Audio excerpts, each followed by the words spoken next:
I'd like to talk about verbal abuse, specifically verbal abuse between parents and how this affects children's relationships.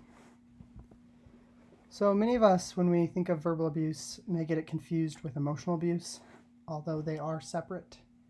Verbal abuse is included in emotional abuse, though. The difference is what I've bolded here.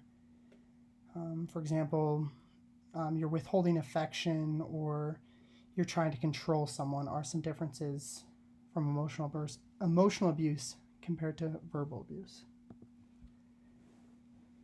So breaking it down a little bit, verbal abuse is words and either written or spoken that are intended to belittle or make someone feel like they have no value or they're worthless.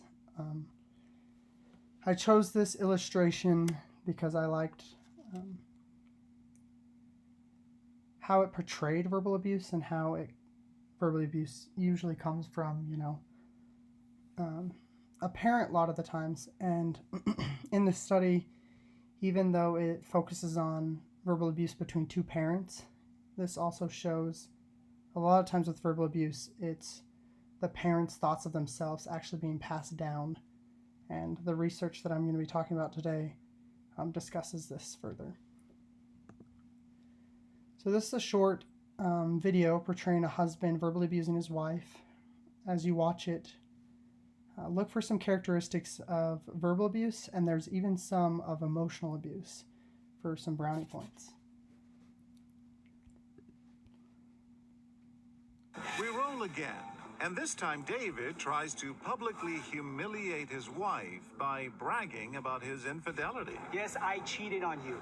And you know what? She was better than you were. And with that, he steps in. Are you all right? Hurry up. You good?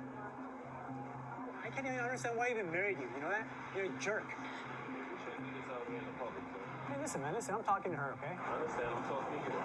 I'm talking to her. Calmly and confidently, he tries to diffuse the situation. You all right? She does the same thing every time we come here, It's buddy. very embarrassing yelling, shouting there in public. I have to teach her a lesson. You know, she never listens to me. She does whatever she feels like it. Am I right? This is your daughter? Am I right? It's my wife. Right. So she don't have to listen. Let's go. Do as I say. Do as I Using say. his 6-foot, 6-inch tall body as a shield, Calm down, all right? Calm down. We don't need to put on this scene out here. he gets right between our actors. She's not ready to go in. Mind your own business. I'm gonna take her home. I am minding my business. He refuses to back down. Time to introduce ourselves. You step right in. Yes, Why? because I felt like she was in harm's way and felt like she needed some assistance. You don't know the woman. Right. Why get involved? Well, number one, I work for the health system, and I felt like someone was at risk of being hurt. You really thought he might hurt her. Why take a chance? Were you concerned that he might come at you? Absolutely not. Where's Dave? Tell me that's why I stood back like, okay.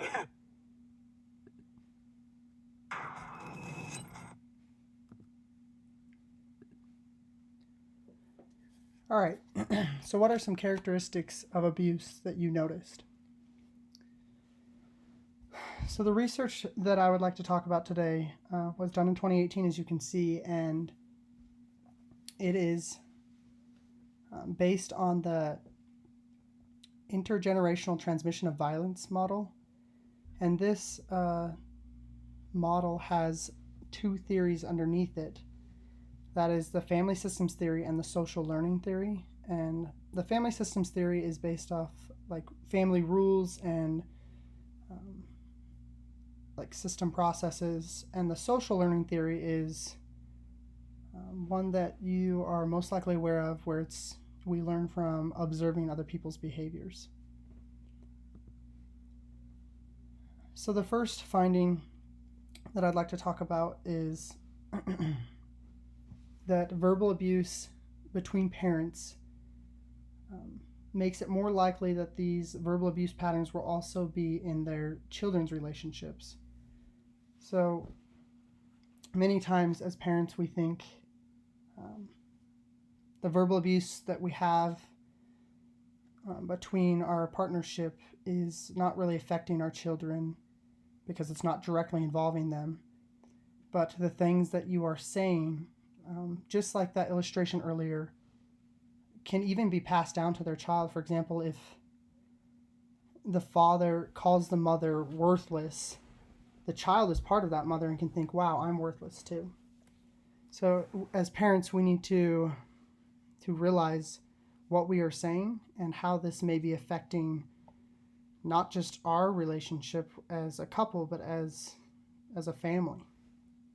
And as professionals, therapists, we have the opportunity to help families recognize this and also to help them learn healthy communication skills to stop this from happening. So these patterns can have a long-term effect. For example, it'd be between two parents verbally abusing, and then the child learns, okay, that's how relationships are, and then they do that in their relationship, and it gets passed down.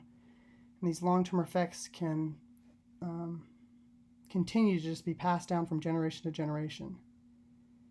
And as therapists, we have the opportunity to help families learn the skills that they need and will first recognize the harmful effects of verbal abuse and then help them have the skills they need to stop this verbal abuse.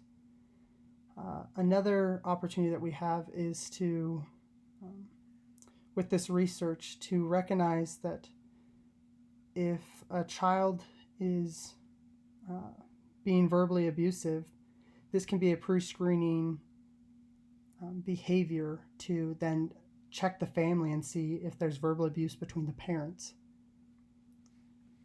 If you have any questions, please do not hesitate to reach out to me, and I hope that we can help our societies thrive better by recognizing the issue of verbal abuse that is going on and putting a stop to it.